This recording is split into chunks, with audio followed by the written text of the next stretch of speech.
சமீபத்துல நான் ஒரு கேட்ட கதை, எனக்கு பிடிச்ச கதை. 2 குழந்தைங்க, ஒருத்தன் 8th ஸ்டாண்டர்ட், இன்னொரு குழந்தை 4th ஸ்டாண்டர்ட். ரொம்ப குள்ளமா ஒல்லியா இருப்பான் அந்த சின்ன பையன், நல்ல ஹைட்டா ஜெஜாண்டிக்கா இருப்பான் அந்த 8th ஸ்டாண்டர்ட் பையன். இவங்க 2 பேருமே தன்னோட வீட்டுல, இது ஞாயிற்றுக்கிழமை, அம்மா வந்து வயல்ல வேலை செய்யறாங்க. இங்க இருந்து வயலுக்கு போறதுக்கு கிட்டத்தட்ட 16 கிலோமீட்டருங்க. இவங்க அம்மா சொல்றாங்க, நீங்க வராதீங்க கண்ணுங்களா, வீட்லயே விளையாடுங்கன்னு சொல்றாங்க. இருந்தாலும் இந்த பெரிய பையன் வாடா போலான்னு சொல்லிட்டு கூட்டிட்டு போயிடுறாங்க. போயிட்டு அம்மா கிட்ட நல்லா பேசிட்டு, அம்மா என்ன சொல்றாங்க, கொஞ்சம் சீக்கிரமா திருப்பி அனுப்பிச்சிடுறாங்க, போயிடுங்கடா இருட்டுறதுக்குள்ளன்னு. வர வழியில ஒரு ஓல்டு வெல் சொல்லுவாங்க இல்லையா, பாழும் கிணறு, அது இருக்கு. அடியில கொஞ்சம் தண்ணி இருக்கு. அதை சும்மா விளையாடும் போது தவறி அந்த 8th ஸ்டாண்டர்ட் பையன் கீழே விழுந்துடுறாங்க.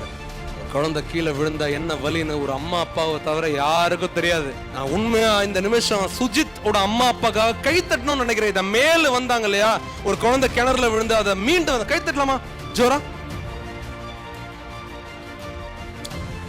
அந்த மாதிரி ஒரு குழந்தை உள்ள விழுந்துச்சு, யாருமே இல்ல. கிட்டத்தட்ட 15 கிலோமீட்டர்ஸ் இந்த சைடு ஒரு 12 நடுவுல அந்த குழந்தை விழுந்துருச்சு. யாருமே இல்ல, அந்த குட்டி பையன் மட்டும் தான் இருக்கான். அந்த குட்டி பையன் பேரு த்ருவ், இன்னொரு பையன் பேரு அசோக். கீழே விழுந்திருக்கான் அந்த அசோக் த்ருவ் என்னை காப்பாத்து, த்ருவ் என்னை காப்பாத்து, த்ருவ் என்னை காப்பாத்துன்னு சொல்றான். த்ருவுக்கு ஒன்றும் புரியலைங்க, சின்ன குழந்தை, சுத்தி யாரும் இல்ல. ஆனா உள்ள இருக்கிறது இவனோட டபுள் ட்ரிபிள் 4 மடங்கு 5 மடங்கு வெயிட்டா இருக்கிற ஒரு குழந்தை. என்ன பண்ணும் தெரியல அந்த குழந்தைக்கு. உடனே வேற என்னன்னு தெரியாத அந்த குழந்தைக்கு அந்த பக்கெட், ஒரு பக்கத்துல ஒரு கயிறு மாதிரி இருக்கு, பழைய பக்கெட்டை தூக்கி உள்ள போடுறான். அந்த குழந்தை இழுக்க ஆரம்பிக்கிறான், அண்ணாவை இழுக்கிறான், திருப்பி கீழே விழுறான். டே த்ருவ் காப்பாத்துறான், அசோக் கத்துறான், திருப்பி இழுக்கிறான். Finally to all our questions, நம்ம எல்லாருக்கும் ஆச்சரியம் வரா மாதிரி அந்த குழந்தையை காப்பாத்திடுறான். அண்ணனை ஊருக்கு சந்தோஷமா போறாங்க. போற வழியில ஈர துணியெல்லாம் காஞ்சிருது. ஊர்ல போய் இந்த விஷயத்த சொல்றாங்க, அம்மா இந்த மாதிரி ஆயிடுச்சு.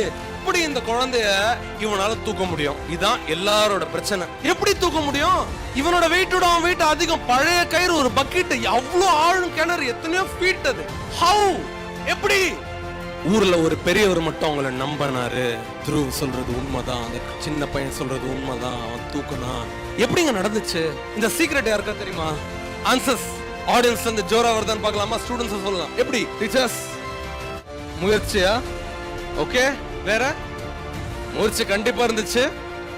அது மட்டும் இல்லைங்க, வேற ஏதோ ஒரு பெரிய எலிமெண்ட் அந்த பெரியவர் சொன்னாரு. அதான் ரீசன் சொன்னாரு. என்னவா இருக்கலாம்? தன்னம்பிக்கை, கான்பிடன்ஸ். சீக்ரெட் சொல்லிட்டா, அந்த பெரியவர் சொன்னாரு, அந்த குட்டி குழந்தை எப்படி தெரியுமா தூக்குச்சு? சுத்தி தூரம் வரைக்கும் அந்த குழந்தைய பார்த்து, டே உன்னால இது முடியாதுன்னு சொல்றதுக்கு யாருமே இல்ல அப்படின்னு சொன்னாரு.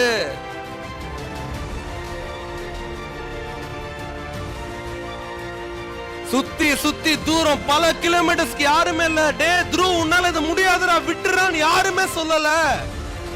அதனாலதான் அந்த குழந்தையால முடிஞ்சது. சொல்றேன், இங்க இருக்கிற ஒவ்வொரு குழந்தையும் பயங்கரமான சக்திசாலியான குழந்தை. அதுவும் கிராமப்புறங்கள்ல இருக்கிற குழந்தை, மண் வாசனை இருக்கிற குழந்தை, இந்த நேச்சரோட ஒன்றிய குழந்தை, பவர் அதிகம். குழந்தை தோத்துச்சுன்னா அதுக்கு முக்கியமான காரணம் சுத்தி இருக்கிற பீப்புள் ஒரு பெரிய காரணமா இருப்பாங்க. பேரண்ட்ஸ் நீங்க நம்பணும், டீச்சர்ஸ் நீங்க நம்பணும். முதல்ல எங்க தெரியுமாங்க நம்பணும்? முதல்ல எந்த அம்மா தன்னை நம்பினாங்களோ அவங்க குழந்தைய நம்புவாங்க. எந்த அம்மாக்கு தான் மேல நம்பிக்கை இல்லையோ அந்த அம்மா எந்த குழந்தைய நம்ப மாட்டாங்க. If a child loses because the mother has lost already, எந்த குழந்தை இன்னைக்கு தோக்குதோ அதுக்கான ஏற்கனவே அந்த அம்மா தோத்துட்டாங்கன்னு அர்த்தம். எந்த அம்மா தோல்வி ஒத்துக்கலையோ அந்த குழந்தை என்னைக்குமே தோல்வியை ஒத்துக்காது. The secret behind every child is the mother. ஒரு தாயோட சக்திசாலி இந்த உலகத்துல வேற எதுவுமே இல்ல.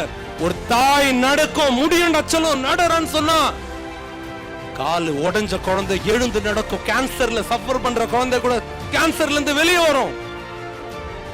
எப்பேற்பட்ட நோயும் தூக்கி போடுங்க. ஜுரம் வருது, லீவ் போடுறா சொல்லும், தோத்துரும் உங்க குழந்தை. ஸ்கூலுக்கு போ. சின்ன அடிபட்டுருச்சு, அழுதா, கண்ணு தொடுறா, இதெல்லாம் ஒரு இதோட பாத்துக்கலாம்டான்னு சொல்லணும். பிரச்சனைகளை பார்க்கும் போது ஓடி ஒலையிற அம்மா அப்பாவோட குழந்தையும் ஓடி ஒலியும். பிரச்சனையை பார்க்கும் போது நிமிர்ந்து நில்றா, முன்னேறடா, எதுவும் வந்தாலும் பாத்துரலாம்டா, யாரா நம்மள என்னடா பண்ணிட முடியும், தொட்டு பார்க்கட்டும் சொல்லி காட்டுங்க உங்க குழந்தை கிட்ட. உங்க குழந்தைய தோக்கடிக்கிறதுக்கு இந்த உலகத்துல எந்த சக்தியும் இல்ல. அப்படிப்பட்ட சக்தி இன்னும் உருவாவே இல்லை. ஏன்னா எந்த குழந்தை சின்ன வயசுல எப்பேற்பட்ட தோல்வியும் தாங்கிக்கிற சக்தி அதுக்கு வந்துருதோ, வாழ்ற வரைக்கும் அது லீடரா வாழும், லீடரா நடக்கும், லீடரா ஜெயிக்கும்.